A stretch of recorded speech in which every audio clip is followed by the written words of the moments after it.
सिर्फ इस 3 मिनट की वीडियो में हम कैसे पता करेंगे कि अगर कोई एटॉमिक नंबर मुझे गिवन है तो उससे रिलेटेड या तो पीरियड या ग्रुप या फिर ब्लॉक कैसे पता करेंगे। तो एक एटॉमिक नंबर दिया है, उसका कॉन्फ़िगरेशन हमने किया। अब उसके कॉन्फ़िगरेशन से हम कैसे पता कर पाएंगे कि क्या ग्रुप है, क्या उसका पीरियड है। तो n की वैल्यू लार्जेस्ट रिप्रेजेंट करती है पीरियड को। फॉर एग्जाम्पल ये सोडियम का मैंने एग्जाम्पल लिया, इसकी जो n की वैल्यू इसमें 1 2 3 लार्जेस्ट वैल्यू 3 हो गई। इट मीन्स कि यहाँ पर ये रिप्रेजेंट कर रहा है कि ये जो एलिमेंट है ये थर्ड पीरियड का है। ठीक, अगर ब्लॉक की बात करें तो लास्ट इलेक्ट्रॉन जिस सब शेल में होगा वो रिप्रेजेंट करेगा उसका ब्लॉक। तो फॉर एग्जाम्पल सोडियम का ये है, लास्ट इलेक्ट्रॉन S1 में गया। इट मीन्स कि यहां से मुझे पता चल गया कि ये S ब्लॉक का है, लास्ट इलेक्ट्रॉन जिस सब सेल में है। ठीक, अब शेल नंबर और पीरियड में डिफरेंस क्या है, तो इसमें यहां भी n की वैल्यू वही शेल जैसे 3 है तो ये थर्ड सब शेल में हो गया।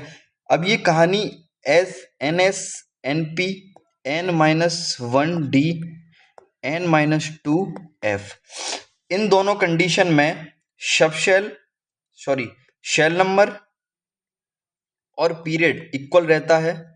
बाकी अगर मैं एग्जांपल लेता हूं डी ब्लॉक से कोई भी, जैसे जिंक का ही ले ली, तो आर्गन 4s2 3d10। अब इस कंडीशन में क्या होगा, ये जो n की वैल्यू लार्जेस्ट है ये डिनोट रिप्रेजेंट करेगा पीरियड, और जो लास्ट इलेक्ट्रॉन जिस सब शेल में गया है ये सेल रिप्रेजेंट करेगा। ठीक, ये डिफरेंस है। अगर इसी जगह अगर मान लो एफ ब्लॉक का होता तो जो n की वैल्यू जहां लार्जेस्ट होती ना जितनी, वो पीरियड से बिलोंग करता। वैसे f की कहानी पूरी अलग है, बट ये एग्जांपल में समझ लीजिए। ठीक, अब ग्रुप के लिए पूरी कहानी अलग है।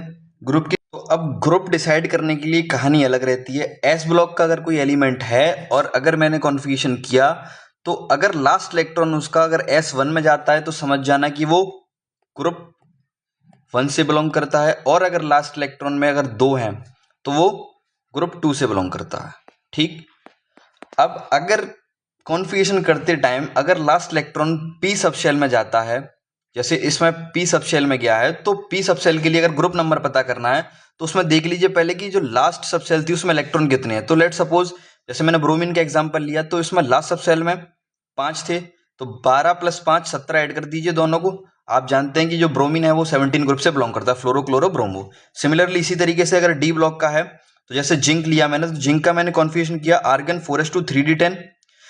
अब जैसे 3 आप देखो डी में 10 इलेक्ट्रॉन है, तो जब इसमें